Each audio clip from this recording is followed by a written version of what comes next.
Hi, this is Dan Heisman, and this is our YouTube series to help you improve your chess. Today we're going to be talking about an idea that Jeremy Silman came up with for planning. And it goes like this. International Master Sillman said, if you have a plan on what you want to do, ask yourself two questions. Is it feasible and is it effective?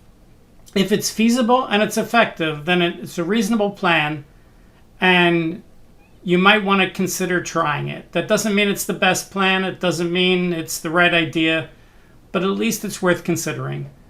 Now, for those of you that don't quite understand what feasible and effective means, let's talk about that first. A plan is feasible if you can actually carry it out. If you have a plan to do something and you can't actually do it, then there's no sense continuing to think about that plan because you just can't do it. Your opponent won't let you. A plan is effective if, when you actually carry it out, it accomplishes something positive, something that you're trying to do, some kind of achievement, some kind of goal that you're going for in that position. So in order for a plan to be considered, it has to be both feasible and effective. So let's look at a couple of examples. We'll look at one from the endgame. We'll look at one from the opening. All right, so this is similar to a position that one of my students had in a game recently. And the question is it feasible and effective for white to have the plan to march his king over and win the h6 pawn, and then try to push the h pawn, and at the very minimum get black to have to sacrifice his bishop? So if you're not sure about the answer, simply pause the video and try to figure out, is it reasonable to play, let's say, king to f5 on this move with the plan of going after that pawn on h6? So the question is king to f5 with the idea of winning the h-pawn and then pushing the h-pawn down the board, is that plan both feasible and effective? Okay, so let's take a look. Let's have the help of Stockfish 11. I'll shrink the board a little so you can see his analysis, its analysis. All right, so let's start with that move, king to f5. King f5, what's black going to do? Let's ask Stockfish. Stockfish says black is going to counter by going after these pawns. So he's going to play king to b4. And now at this point, white could think about trying to guard those pawns by playing bishop e4, bishop b1. Will that be feasible and effective? Well, if he plays bishop e4, king a3, bishop b1, black at any point can simply play king b2. So let's say he plays a5 first. Stockfish says that's the best. And now the king has trouble going after this pawn because now the pawn can move up with check. For instance, king here. Black will not move this pawn. In fact, he could just play f3 now. And now white can't take the pawn. So we can see this doesn't work at all if you try to guard the a pawn. So let's say white doesn't try to guard the a pawn. Let's say white leaves the bishop blockading so the bishop on e3 can't guard the pawn on h6. And after king b4, white says, sure, well, let's just have a race. King to g6. Stockfish says a5. Now Stockfish gives the strange move bishop d1 because he realizes nothing works. But let's take the pawn and show you why. King takes, king a3. And now white goes out of the way. Let's say he goes to g6. King takes a2. And now guarding the pawn with bishop to d5 doesn't work. Black simply says, bishop, you're needed on the king side. Bishop takes. King takes. And now let's say the bishop goes to c6, a4. White could sacrifice the bishop, or he could wait and check. Let's say he plays h5, a3, h6, bishop takes, king takes, a2. If bishop checks, king b2, bishop takes, king back, pawn up, and black is winning. So that's not easy to see, of course, but the general idea of trying to win this pawn when you have to give up these two. Right now, white's only down one pawn in a bishop opposite color endgame. In a bishop opposite color endgame, you can often draw just by continuing to blockade the key squares. So we can see now that the plan to play king f5 and go after the h6 pawn is not correct. Let's see what Stockfish says about king f5 if you don't go after the h6 pawn. King b4 again, getting in. Bishop d5, trying to hold one of the pawns. King to a3, king back to e4, a6, king d3, king takes a2, bishop b7, a5, king c2, king a3, bishop c6. These two extra pawns are going to be a lot. Bishop d4, bishop d5, b5, king d3, bishop f2, king c2, king b4, h5, bishop d4, king d3, king c5, bishop e4, a4, king c2, king b4, bishop d5, a takes b3 check, bishop takes. So the rule here, when one side has two passed pawns and the other side, and they have bishop opposite colors, the rule is if you can't touch both pawns with one hand, then you're probably losing. Or if you're on the offense, if you're black, if you can't touch both pawns with one hand, you're probably winning, meaning they're far enough apart. Well, here we have a very small board, so I can touch both pawns with one hand. But if this was a real chessboard where the squares were 2.5 inches each, this is pretty far apart. So let's see how black wins. F3, bishop e6 to try to come back to h3, f2, bishop h3, king a3, threatening to bring the pawn down after king a2. If white tries to blockade with king b1, then b4, bishop f1, b3, bishop e2, king b4, bishop d3, king c3, bishop f1. And black's simply going to bring the king over and win the bishop because the bishop and the pawn are holding the king out of attacking the b pawn. Bishop b5, king e1, king c1, bishop c3, bishop d3, f1 queen, bishop takes, king takes. Okay, so king f5, probably not the right idea. What is the right idea here? Well, Stockfish says, don't let the king in. That's a better plan. The better plan is don't let him get at your pawns. You push the pawn, and let's say he attacks it with the bishop. Let's say he plays bishop c1. Well, now you can push the pawn again, and if he attacks the pawn here, you can play bishop d5. And now let's say he plays f3. He has to do that. If he doesn't play f3, white will simply put the king in the way and leave the bishop on the diagonal forever with a dead draw. So let's say he plays f3. Now white needs to take on f3. Black can take here. And now white will guard the a pawn. Now black's going to try to win the bishop by pushing the pawn. Let's say he plays king to b4, king d5. Let's say he plays a6, bishop d7, and b5 to create the passed pawn. Now white simply notices, oh, your pawn is of the wrong color here. You can't queen that pawn with just a bishop. So if I give up my bishop for the other two pawns, it's a draw. So simply bishop takes b5, a takes b5, a takes b5, king takes, and now head for the corner. King here, king up, king back. He can win my pawn, I don't care.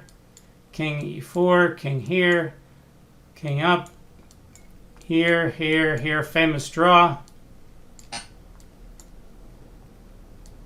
Doesn't matter. Now you can't leave your bishop there, it's going to be stalemate. And now black just can't do anything. If he pushes the pawn, it'll quickly be a stalemate. And if he doesn't push the pawn, he can't zugzwang him out of the corner.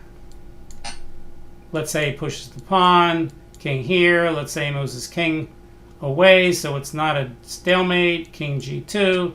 And now white's just going to go king g2, king h1 for the rest of the game, unless black blocks the g2 square, in which case it'll be a stalemate. So a3, what else could black play? Let's look at black's best move here. Bishop c1, a4, bishop d2, h5, king b4, bishop d5, same kind of draw. f3, bishop f3, king takes, bishop c6, same draw. Okay, we can also now see that if white had simply left his king back on f3 earlier, it would be even easier. For instance, let's say we can do that. Let's just waste a couple tempos. Let's play king e4, and let's have black go the wrong way. And pretend we reach a position something like this. Well, this is even easier now because all white has to do here is play a4. And now he can keep his bishop on this pawn forever. And there's not much that black can do. White can just move his bishop back and forth forever, and black really can't make any progress. He could try to come over against this pawn, but if white could either push that pawn, or if the king comes all the way over, he's not threatening these pawns anymore, so the bishop can guard those squares. So black can't simultaneously try to win the b pawn and the h pawn, and white can easily blockade. The only reason I started this example with the king on e5 was because I wanted to make it a little harder for white to draw, because here, if he gets his king in front of the pawn, that would be a great opportunity to draw. The problem is, with black threatening to play quick king to b4, he really doesn't have time to do that. That's why a plan like a3 is good. If white plays a4 right away, and black plays king b4, white plays bishop d1, and let's see here. They have black playing the interesting move bishop f2 to hit the pawn. White says, no reason to give up the pawn. Black guards the pawn. White comes back, gets ready to get his king in front. Let's say black goes after the bishop. King c3, king f3, king d2. But now he's not hitting the pawn anymore. So white has time to play bishop e2, king c3, bishop c4, dead draw. Okay, so the plan of playing king f5 and winning the h6 pawn was feasible, but it was not effective. It was feasible that you could go after that pawn, but once you did it, it wasn't effective. You'd have to give up your queenside pawns to do that, and it's no good. All right, let's look at Jeremy Silman's rule in the opening. Let's say you play a Cole system. d4, d5, I don't know, let's say you play London instead of a Cole. Knight f6, e3, e6, bishop d3. Let's say black plays bishop e7. And I don't know, let's play knight f3, castle. All right, so now you come up with a plan. And you say, all right, I'm going to checkmate him on g7. That's my plan. How am I going to do that? Well, I can move the knight out of the way, and then I can get the queen up to f3, and then I can play the queen over to g3, and then I can play bishop h6, threatening mate. That's my plan. Okay, now I know some people that play this way. You know, especially they're weak players, and they're used to playing against weak players, and their weak opponents let them do these kind of things. So the question is this plan feasible, and is it effective? So let's say white tries to do it right away. Let's say white plays knight e5. All right, and we'll turn on Stockfish again. Stockfish says black should play the break move c5.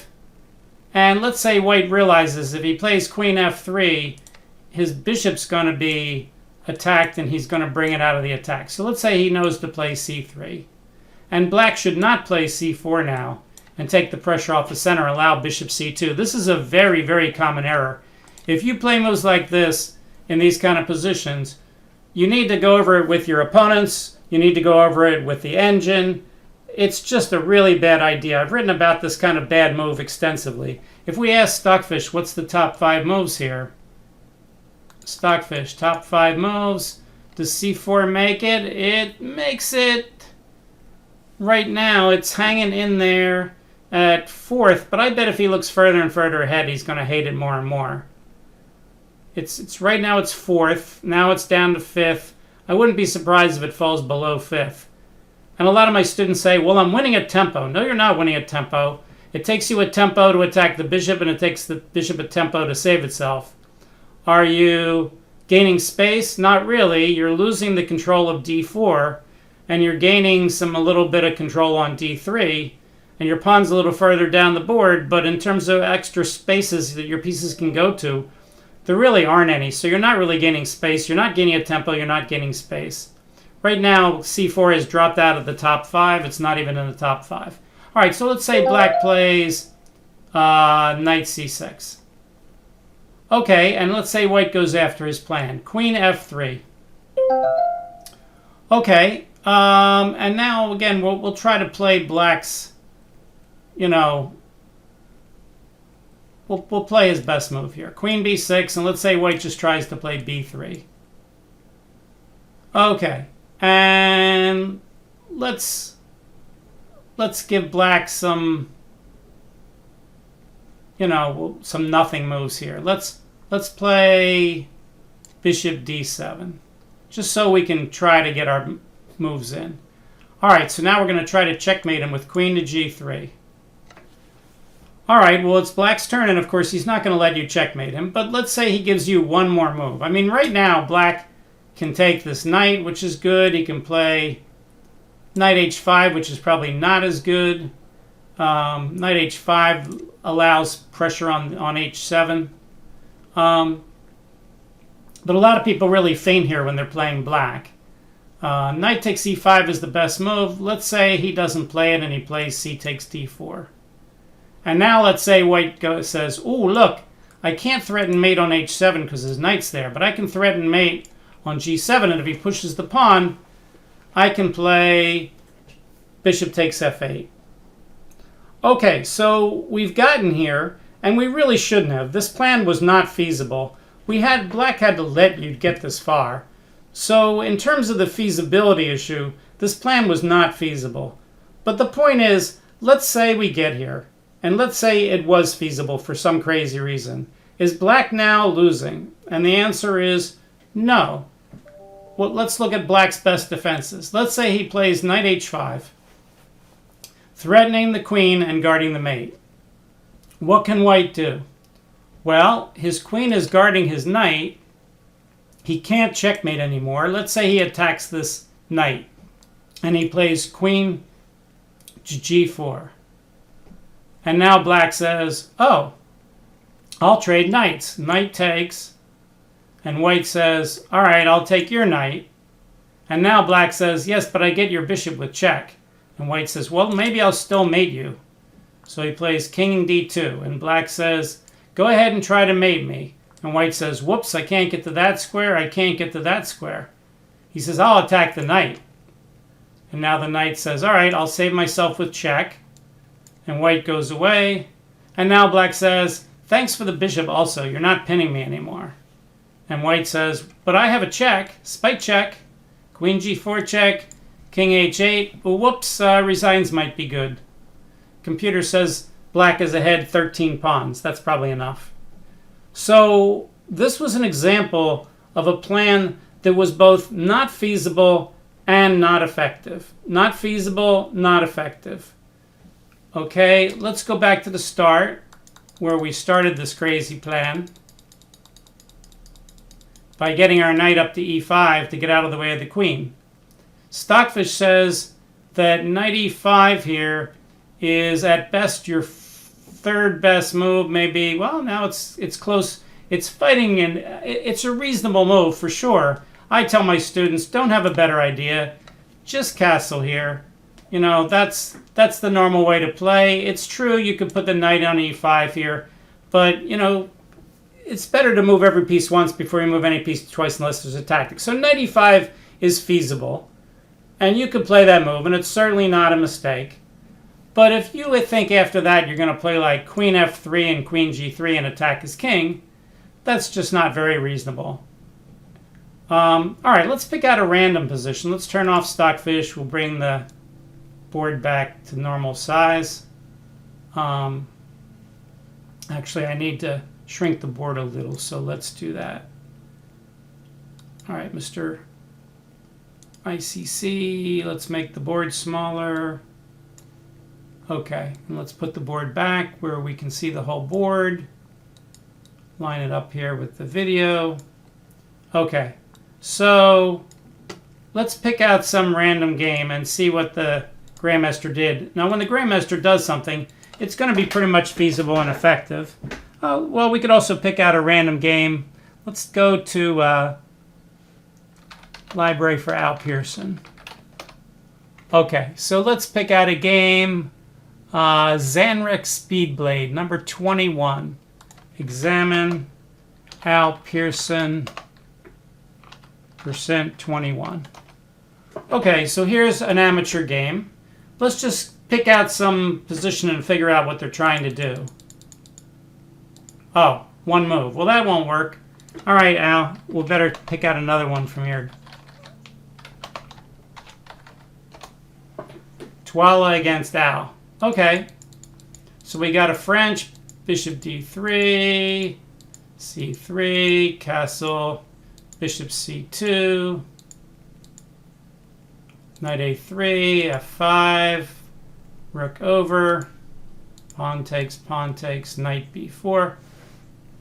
Okay, so let's say here, black's plan is to win the bishop pair and then try to get his knight out of the way on d7, develop the bishop to d7, and put a rook on the c file. Is that feasible and effective? Well, okay, the first step of moving the knight around the board to win the bishop pair is feasible because that bishop on c2 has nowhere to go, and black can just trade off the knight for the bishop, and white can't counterattack the queen in any meaningful way. So let's see what happens here. White plays rook to b2, a strange move, overprotecting the bishop, which he doesn't need to do. And black says, thanks for the bishop pair, and white says, well, I get the rook on the file. So the next part of the plan was to get the knight off of d7, so the bishop can come out and the rooks can hit that file. Let's see if that's reasonable. He moves the queen there. Well, that doesn't really attack the knight because the bishop's guarding it, but it does tie down the bishop to guarding the knight, and it does get out of the way so the knight can go to b6. The rook could have also moved and had the knight go to f8. The knight could have also gone back to b8 and then c6, which would also be reasonable. All right, white says, I'll just save the knight. My rook's guarding my a-pawn.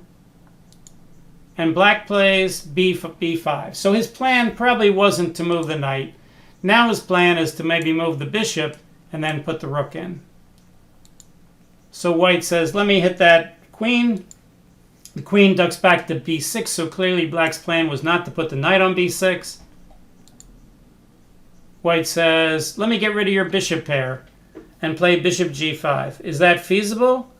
Okay, well, sure. If black plays bishop to b4 to try to keep the bishop pair, then white can play a3, bishop a5, b4, and trap the bishop on a5. So his plan here, if this plan is to get rid of the bishop pair, does work. It's feasible. Is it effective? Well, sure, okay, even though black's bishop pair isn't that strong here. So black trades off, and now queen h5 with some ideas of getting into the king side. Maybe we could even have a rook lift here. Might be plausible. So now we have to ask, is that plan feasible and effective for white? Well, black can always play h6. But that weakens the white squares around his king. Then maybe white can play knight h3, knight f4, and then knight toward g6. But black can always move his knight, let's say knight back to b8, and then play bishop d7, bishop e8 to guard the white squares. So White can get some pressure here on the king side. It's very feasible that he could do that. How effective it is not clear. All right, so black does play knight b8. And again, I think the idea there is maybe to play bishop d7, bishop back. Also, he doesn't want the queen guarding the e6 square. So white says, I'm going to give up on that plan to bring in the queen up. If we ask Stockfish, was bringing the queen up better? Stockfish says, yes. Sacrifice the exchange and bring the queen up. Stockfish says, rook takes, queen here wins. Because if h6, queen checks, king here, knight takes, threatening mate on g7, rook g8, and now simply knight c3. Even though white's down the exchange for a pawn, he can always win a pawn if he needs to. He's going after another pawn. Queen c6 to guard the pawn. Queen g6 with the idea if black takes the knight, then knight g5 will lead to mate. Pawn takes, mate. Checkmate. Cute. So he can't take the knight. Queen e8 offering to trade to queens. Queen takes f5. Now he has two pawns for the exchange. And white's completely killing black according to Stockfish. So back to the game.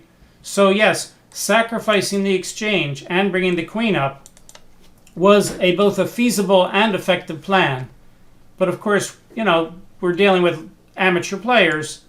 So white just brought his knight back. Amateur players don't like to sacrifice the exchange that much unless they think they can get it back right away. Understandable. Black plays b4. I guess that's to open up the line for the bishop to go to a6. I guess that's his plan. It also keeps the knight out at the same time. White hits the bishop now. Bishop does hit the rook. The rook saves itself. And now black needs to get this knight into the game. He can't play knight c6, so I guess he's going to have to play knight d7. He doesn't. He plays bishop b7, so maybe the knight can go to c6.